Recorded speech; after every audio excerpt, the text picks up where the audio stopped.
नमस्कार, स्वागत है आप सबका। आप देख रहे हैं प्रिय रंजन भारती रिपोर्ट्स। मैं प्रिय रंजन भारती। एक कहावत है गांव देहात में और वो बड़ी ढंग से प्रचलित है कि खाए के ठिकान ना सास मांगे न्योता। मतलब ये कि हमारे पास ठिकाना नहीं है और दूसरों को हम निमंत्रण दे रहे हैं भोज के लिए। ये बात बिहार चुनाव में लागू होती है। बड़ी देर से कांग्रेस ने तेजस्वी यादव को मुख्यमंत्री चेहरा बनाया। मुख्यमंत्री चेहरा बनते ही, घोषित होने के बाद से ही नीतीश कुमार ने गेंद एनडीए के पाले में फेंक दी, ये कहते हुए कि अब हम तो हो गए, मुख्यमंत्री का चेहरा घोषित हो गए, एनडीए बताए कि नीतीश कुमार मुख्यमंत्री बनेंगे या नहीं। अब इस बात की वोटर लगातार लगा रहे हैं। सिर्फ तेजस्वी यादव ही नहीं, उनके पिता लालू प्रसाद यादव भी यही कह रहे हैं कि एनडीए बताए, प्रधानमंत्री बताएं कि नीतीश कुमार मुख्यमंत्री बनेंगे या नहीं।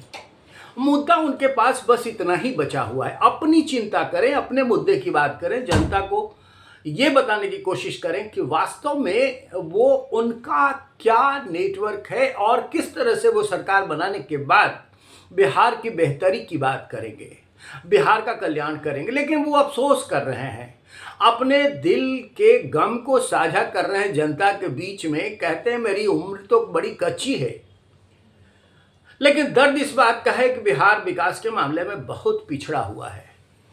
शायद वो इस भ्रम को पाले हुए ज़्यादा दिन तक जनता को गुमराह नहीं कर पाएंगे, इसलिए कि जनता ये सब जान रही है बिहार की कि कैसा विकास होता है और विकास की तस्वीर कैसी होती है।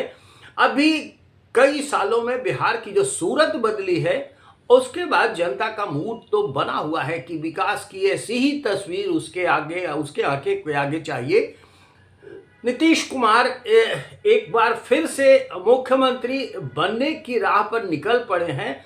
सरकार उनकी ही बनेगी, ऐसा एनडीए खम ठोक कर लगातार कह रहा है। लेकिन इनके पास कोई अपना मुद्दा, अपनी बात, अपना ठोस कार्यक्रम नहीं है। कांग्रेस भी इनको आगे रखने से बहुत पीछे रह गई, यानी बहुत बाद में जब सुर में सुर मिलाने की नौबत आई, वो इसलिए भी कि पूरा देश में और अंतर्राष्ट्रीय स्तर पर यह संदेश जा रहा था कि इंडिया गठबंधन बिहार चुनाव में फिसड्डी हो रहा है, उसमें एकता नहीं है। बात तेजस्वी यादव की कर रहे हैं, इसलिए मैं जिक्र करूंगा कि खगड़िया की जनता को इस बार, बिहार की जनता को इस बार जो वो सूरत दिखा रहे हैं, जो तस्वीर दिखा रहे हैं, उसका नमूना खगड़िया में आज साफ हुआ है। उन्होंने कहा कि भाजपा को रिजेक्ट कर देना है, ये लोग हिंदू मुस्लिम करेंगे, लेकिन तेजस्वी के साथ पिछड़ा, दलित, अपर कास्ट सब है। ये एक नया फैक्टर तलाश रहे थे पिछले लोकसभा चुनाव से, जिसे बाप कहते हैं। बाप यहाँ का मिश्रित शब्द और वो अपभ्रंश शब्द है, उसका है बिलो पॉवर्टी लाइन, पुअर, और इसे लेकर वो सारे समीकरणों को साधते हुए कोशिश कर रहे हैं कि हम सारी जमात को, सारी जातियों को एक साथ एक मंच पर ला करके बिहार की सरकार बनाएंगे। उनको कहना ये चाहिए कि हमारा कार्यक्रम क्या है, हम क्या बिहार की तस्वीर कैसे बदलेंगे, बिहार का विकास कैसे करेंगे और रोजगार कैसे देंगे लोगों को, जो पलायन के मुद्दे हैं उसका क्या समाधान हमारे पास है। लेकिन वो बात दूसरों की कर रहे हैं। अमित शाह को कोस रहे हैं कि फैक्ट्री नहीं लगा सकते, गुजरात में फैक्ट्री लगा रहे। भैया, बिहार में जितनी भी अभी तस्वीर बदली है वो सिर्फ एनडीए सरकार की देन है। उन्होंने बेशक ये कहना बेहतर समझा होगा, मुद्दे नहीं हैं इसलिए कहना उनके लिए कोई दूसरा विकल्प नहीं है, इसलिए ये जरूरी हो गया है कि हम ही सरकार की सूरत बदल सकते हैं, बिहार की तस्वीर बदल सकते हैं। लेकिन सच्चाई ये है कि बिहार की विकसित तस्वीर कैसी हो सकती है, ये बिहार की जनता ने भली भांति देख लिया है, समझ लिया। उसका मन लगभग बना हुआ है कि वो किस तरह से बिहार की सरकार किसके हाथों में सौंपना चाहती है। अब दूसरी बात ये कहना चाहूँगा कि जिस तरह से लालू यादव लगातार अब ये दूसरा मौका है जब वो ठीकरा फोड़ रहे हैं एनडीए पर नीतीश कुमार के मुद्दे को लेकर। कहा यह जा रहा है कि प्रधानमंत्री नरेंद्र मोदी ने जब समस्तीपुर की जनसभा में 45 मिनट का भाषण किया, एनडीए की सरकार बनाने का वादा किया, कहा कि एनडीए की सरकार बनाएंगे, लेकिन एक बार भी ये नहीं कहा कि मुख्यमंत्री नीतीश कुमार होंगे। आपने गौर किया होगा, प्रधानमंत्री नरेंद्र मोदी जब समस्तीपुर की जनसभा में थे तो उन्होंने अपने बाजू में बिठा रखा था मुख्यमंत्री नीतीश कुमार को, और नीतीश कुमार को उन्होंने न सिर्फ बिठा रखा था बल्कि मंच पे उद्घोषक ने जब चिराग पासवान को बोलने के लिए बुलाया तो इससे पहले उन्होंने इशारा किया और साफ शब्दों में कहा कि नीतीश कुमार मुख्यमंत्री होंगे, नीतीश कुमार को बुलाइए, नीतीश कुमार मुख्यमंत्री हैं। और उन्होंने मंच से जनता को संबोधित किया। इसके बावजूद इनके पास कोई दूसरा मुद्दा अगर होता तो शायद वो अपनी बात करते, लेकिन मुद्दा सिर्फ नीतीश कुमार को बनाने की कोशिश कर रहे हैं। और इनकी ये कोशिश जनता में कितनी सकारात्मक होगी, कितना इसकी पैठ बन पाएगी, वो नतीजा जब सामने आएगा तब पता चल जाएगा कि जनता नीतीश कुमार की किस तरह से मुरीद बन चुकी है, बिहार की सरकार कैसी बनने वाली है। ठीकरा दूसरों पर फोड़ना बड़ा आसान होता है, अपनी बात, अपना गिरेबां को झांक कर देखते हुए अपनी बात करना बहुत ज़्यादा कठिन हो जाता है। और बिहार के चुनाव में 243 सीटों वाले बिहार विधानसभा के इस चुनाव में ये साफ साफ दिख रहा है। आखिर उनको ये बताना चाहिए कि कांग्रेस ने अब तक उन्हें मुख्यमंत्री का चेहरा घोषित करने में इतनी देरी क्यों लगाई। क्या मुकेश सहनी जैसा नेता ही बिहार में उप मुख्यमंत्री बनने के योग्य है, बाकी सारी जातियों के गणित गड़बड़ हो गए हैं, या फिर लगता उनको इतना ही है कि हम सिर्फ मुकेश सहनी की बदौलत ही पूरी सरकार चला लेंगे।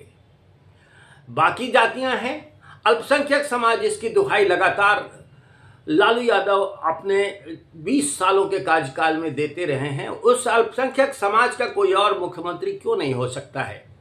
क्या माइनॉरिटीज को लेकर के लालू यादव फिर उसी तरह का समीकरण साधने से बच रहे हैं? क्योंकि जो सीमांचल के हालात हैं, सीमांचल जहां पूर्णिया, कटिहार, अररिया जैसे, किशनगंज जैसे सीमांत इलाके जहां की 34 सीटें हैं, उन इलाकों में मुस्लिम आबादी क्या असदुद्दीन ओवैसी की पार्टी की तरफ लगातार आकर्षित नहीं हो रही है? और वहाँ का समीकरण, वहाँ का जातीय समीकरण, वहाँ का सामाजिक समीकरण अब लालू यादव और तेजस्वी यादव के पक्ष में नहीं रहा, लड़खड़ा गया है। इस बात को वो क्यों नहीं बताना चाहते हैं कि आखिर हम कोई मुस्लिम समाज के व्यक्ति को उप मुख्यमंत्री बनाएं और अपने समीकरणों को साधने की बेहतर कोशिश कर सकें। ये उनकी अपनी कमियां हैं और इन कमियों को सार्वजनिक न करने की बजाय सीधा वो दूसरे की पाले में गेंद खेल करके जनता को गुमराह करने से बचना नहीं चाहते। और जनता इन्हीं पेच को पकड़ रही है, उनके इन्हीं बिंदुओं को, इन कमजोरियों को पकड़ रही है। विकास की तस्वीर उसके सामने है, उसकी आंखों के आगे दिख रहा है कि कैसी सूरत बिहार की बदलनी चाहिए।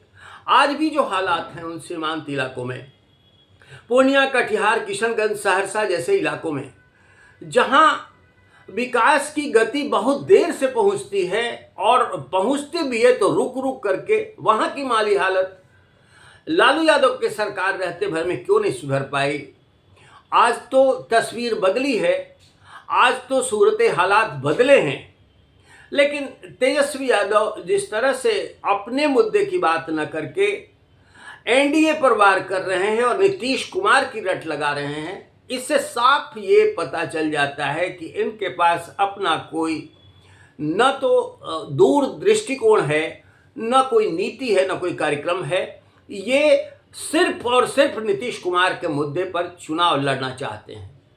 और ये सच भी है, नीतीश कुमार एक ऐसे नेता हैं, एक ऐसे बिहार के शिखर राजनीतिक पुरुष हैं जिनके इर्द गिर्द पिछले 4-5 चुनावों से चुनाव की धुरी घूमती चली आ रही है और इस बार के चुनाव का गणित भी नीतीश कुमार के इर्द गिर्द घूम रहा है।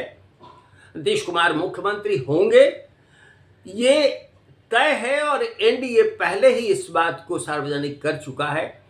इसमें उन्हें पेट में दर्द करने से बचना चाहिए, उन्हें अपने कष्ट को माथे पर उठा करके ढोने की आवश्यकता नहीं है। वो अपना गिरेबान देखें और बेहतर ये होगा कि जनता के सामने, बिहार की जनता के सामने उसके कल्याण की और उसके हितों की बात करें तो ज़्यादा अच्छा होगा। फिर जनता उनकी तरफ लपक के आएगी और नहीं तो बिहार का एक ही विकल्प नज़र आ रहा है जो आने वाले दिनों में सबके सामने चला आने वाला है। आज के अंक में बस इतना ही। हम आपसे निवेदन करेंगे कि हमारे इस वीडियो पर अपनी प्रतिक्रिया कमेंट बॉक्स में ज़रूर दीजिए और हमारे चैनल प्रियंजन भारती रिपोर्ट्स को अब तक सब्सक्राइब नहीं किया है तो सब्सक्राइब कीजिए, लाइक कीजिए, शेयर कीजिए। फिर मिलते हैं। नमस्कार।